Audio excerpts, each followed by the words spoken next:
Salut tout le monde, ici Purple SNC. Comme chaque semaine, on se retrouve pour parler Game of Thrones. Mais cette fois-ci, une vidéo avec une dimension un petit peu particulière, puisqu'elle fait suite à la diffusion du dernier épisode de la saison 7 de Game of Thrones. Et oui, malheureusement, la saison touche déjà à sa fin. Et on a confirmation, il faudra attendre maintenant plus d'un an, jusqu'à 2019, pour avoir enfin la conclusion de cette série. Pour cette dernière saison, on aura le droit à 6 épisodes, mais selon les rumeurs, chacun d'entre eux aurait une durée de 90 minutes. Alors ne vous inquiétez pas, pour vous faire patienter, chaque semaine je continuerai à poster des vidéos sur ma chaîne YouTube, sur l'univers de Game of Thrones évidemment, mais pas que. Je vais aussi poster des vidéos sur les domaines un petit peu geek, donc des vidéos de conseils pour des animés, pour des mangas, des séries, des jeux vidéo, voire même des films. Alors pour tous ceux qui aiment cet univers, vous êtes vraiment à la bonne place sur ma chaîne, n'hésitez pas à vous abonner pour ne manquer aucune de mes vidéos. Le rythme de parution sera approximativement d'une vidéo par semaine. Alors pour ce dernier épisode qui conclut la saison 7, personnellement je ne l'aurais pas nommé le dragon et le loup, je l'aurais plutôt nommé Enfin.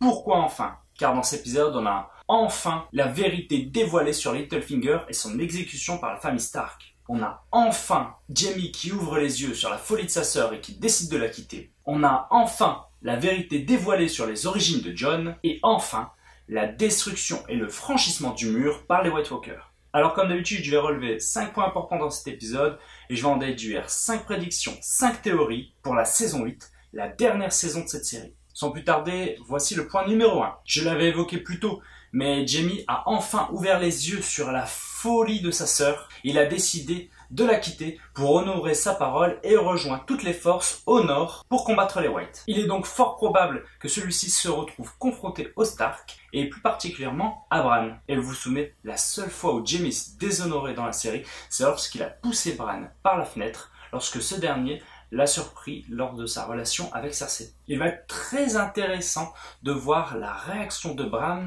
envers Jaime.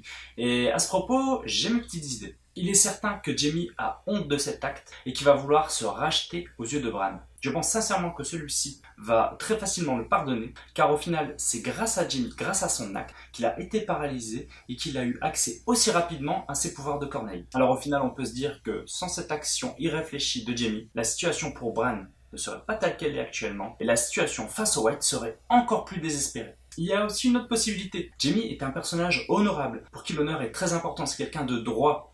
C'est donc très bizarre pour un personnage comme lui de décider d'assassiner un enfant. Alors il y a une petite théorie, il y a une petite possibilité selon laquelle ce serait l'ancienne Corneille qui aurait pris possession du corps de Jaime afin de pousser Bran pour que celui-ci se casse le dos. Bran étant paralysé, il n'aurait plus de distraction et il aurait plus vite accès à ses pouvoirs de Corneille, ce qui lui permettrait de pouvoir plus vite être en capacité d'aider et d'apporter son aide dans la lutte contre les White Walkers. C'est une théorie avec beaucoup d'ambiguïté, mais pas impossible. Imaginez l'ancienne Corneille qui avait vu dans le futur que la lutte contre les White Walkers était perdue d'avance. Il n'est pas impossible que celui-ci décide que pour le salut de tous, il faille faire quelques sacrifices, et que parmi ce sacrifice, il faudrait faire perdre ses jambes à Bran, afin qu'il puisse prendre rapidement le relais et laisser une chance à l'humanité pour cette nouvelle invasion venue du Nord.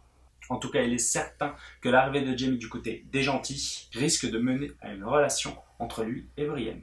Passons maintenant au deuxième point. Lors de cette saison, il est fait un très grand nombre de références sur le fait que Daenerys soit devenue inféconde. Lors de ce dernier épisode, Jon lui rétorque que la personne qui lui a dit ça, la sorcière, n'était peut-être pas si fière qu'elle le pense et que peut-être elle aurait encore la possibilité d'avoir des enfants. Si j'insiste à ce point sur ce fait lors de cette dernière saison, c'est que selon moi, c'est justement pour amener l'effet inverse, pour nous montrer dans la saison 8 que Daenerys va pouvoir finalement enfanter. Et c'est bel et bien avec Jon qu'elle risque d'avoir son enfant. D'ailleurs, la fin de cet épisode nous pousse dans ce sens, car on voit la première relation au lit entre Jon et Daenerys. Lors d'une prophétie, il avait été dit à Daenerys que c'est par la mort qu'il pourrait y avoir la vie, et Jon étant mort une fois, il est bien possible qu'avec lui, elle puisse avoir un enfant, où l'aspect de la mort aura pu être concrétisé justement par la mort de Viserion, l'un des dragons qu'elle considère comme ses propres enfants.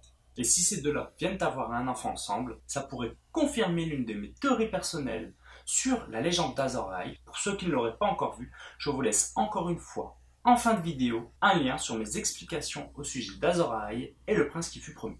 Passons maintenant au troisième point. On a vu, ça nous a été confirmé à 100% lors de cet épisode, que Jon est bien le fils de Rhaegar Targaryen et de Lyanna Stark.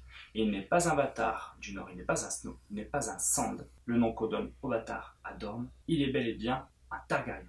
Un Targaryen qui a d'ailleurs été nommé Aegon, en référence directe à Aegon le Conquérant, le premier des Targaryens qui avait réussi à conquérir et à unifier la totalité de Westeros. Si on ajoute à ça le fait qu'on avait vu précédemment le dragon Drogon limite se soumettre devant Jon Snow, ça ne fait pour moi maintenant plus aucun doute. On aura bel et bien en saison 8 des scènes avec Jon chevauchant son propre dragon. Son dragon qui devrait être Rhaegal, qui a été nommé ainsi en souvenir de son père, Rhaegar Targaryen. Et de cette manière, à l'image d'Aegon le Conquérant, il aurait peut-être la possibilité, à nouveau, d'être celui qui réussirait à unir la totalité de Westeros dans la paix une fois de plus. Et cette nouvelle n'a pas que des impacts sur la possibilité éventuelle de chevaucher un dragon, mais elle nous confirme une bonne fois pour toutes que c'est actuellement Jon, l'héritier légitime du trône de fer. Plus légitime que Cersei, et même plus légitime encore que Daenerys. Il est fort probable que cette nouvelle n'ait aucun impact sur leur relation, car il était déjà coutume à l'époque chez les Targaryens d'avoir des mariages entre cousins. Certains vont se poser la question aussi, est-ce que Jon va s'accepter lui-même en tant que Targaryen ou même en tant que Stark? Et la réponse, on l'a déjà, car il l'a lui-même donné à Theon lors de cet épisode. Il lui a dit, tu peux à la fois être un Stark et un Greyjoy. Il est donc quasiment sûr qu'au fond de son cœur, lorsqu'il apprendra cette nouvelle, Jon ne sera pas beaucoup troublé, car peu importe d'où une personne vient au final, l'important et ce qui définit une personne en tant que telle, ce sont ses actes, et non une quelconque affiliation à une famille. Daenerys le dit également dans l'épisode 7, selon elle, sans les dragons, les Targaryens n'ont vraiment rien d'exceptionnel. Passons maintenant au 4e point. On a vu à la fin de cet épisode la destruction du mur par le roi de la nuit à l'aide du dragon qu'il vient de réanimer, à l'aide de Viserion. On l'a vu avoir une facilité déconcertante avec ses flammes à détruire complètement le mur.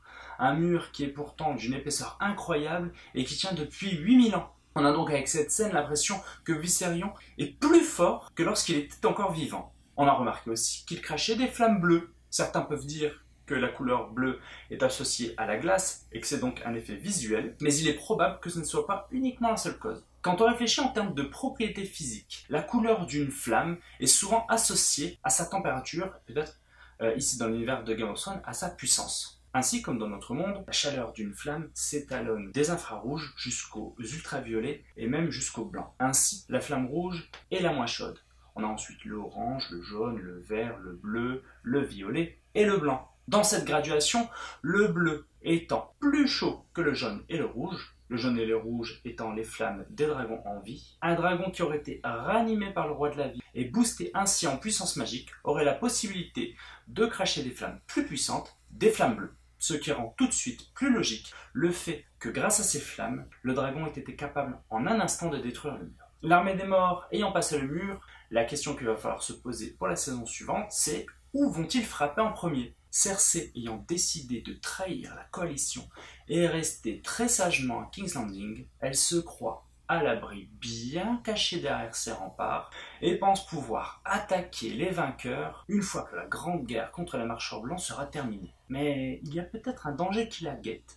Et ça nous mène maintenant à notre 5e point. Notre 5e point, je vais l'appuyer sur la vision de Bran qu'on n'a toujours pas vue dans la série. Vous vous souvenez ? La vision où on avait vu l'ombre d'un dragon survolant Port-Réal. J'avais plusieurs fois évoqué cette vision en pensant que c'était peut-être Daenerys qui allait survoler Port-Réal avant de se rendre à Dragonspit, mais il y a une autre possibilité. Dans l'épisode 7, on nous a parlé de la population de Port-Réal. On ne l'avait jamais fait encore jusqu'alors dans la série. Et je pense que ce fait a été évoqué volontairement. On nous a dit qu'il y a 1 million d'âmes qui vivent à Port-Réal. La plus grosse concentration de population dans tout Westeros. Et quoi de mieux pour le roi de la nuit, qui a une armée qui s'évalue actuellement à 100 000 têtes, que de gonfler son armée avec le million de personnes vivant à King's Landing. Si l'armée des morts était ainsi boostée d'1 million de personnes, elle serait vraiment imbattable. En tout cas, moi, personnellement, si j'étais le roi de la nuit, c'est vraiment vers là où je me dirigerais en premier. Ça pourrait confirmer 2 visions. La vision de Bran, avec un dragon survolant King's Landing. Il pourrait s'agir ici du dragon Viserion du roi de la nuit. Et ça pourrait ici confirmer une 2e vision, celle qu'avait eue Daenerys, où elle voyait la salle du trône partiellement détruite et recouverte de cendres. On peut imaginer que le roi de la nuit décide d'attaquer en premier Port-Réal. Cersei, l'armée des Lannister et l'armée de la Compagnie Dorée seraient incapable de venir à bout du roi de la nuit, Port-Réal tomberait, serait détruit et l'alliance de Jon et Daenerys arriverait trop tard. Selon moi, dans cette configuration, Cersei ayant perdu son frère, définitivement le trône face au roi de la nuit, elle ne pourrait supporter cet état et elle se suiciderait. Ce qui viendrait confirmer une troisième prédiction, celle qui avait été faite sur le compte de Cersei, où il était dit qu'elle ne pourrait pas avoir 3 enfants, et cette dernière voulant éviter que la prophétie se réalise jusqu'au bout et que l'un de ses frères ne la tue, elle déciderait de prendre les devants et de se suicider. Personnellement, j'aime beaucoup cette petite théorie, et ça donnerait lieu à cette fin douce amère que J.R.R. Martin nous avait promis. Dans cette fin, l'alliance entre Jon et Daenerys finirait par réussir à repousser les marcheurs blancs, peut-être en tuant le roi de la nuit, ce qui annulerait la totalité de son armée. Mais lors de cette guerre, ils auraient perdu la plupart des âmes vivants à Westeros, et Daenerys n'aurait pas la possibilité de régner sur le trône de fer, ce qui était son objectif depuis le début de la série. Voilà, c'est tout pour aujourd'hui. J'espère qu'encore une fois cette vidéo vous aura plu. Si c'est le cas, n'hésitez pas à lâcher un pouce en l'air, un commentaire ou à vous abonner. Et pour patienter jusqu'à 2019 et l'arrivée de la saison 8, la dernière saison de Game of Thrones, je vais vous mettre chaque semaine une vidéo sur ma chaîne. Alors je vous dis à bientôt pour de nouvelles vidéos. À la semaine prochaine. Ciao!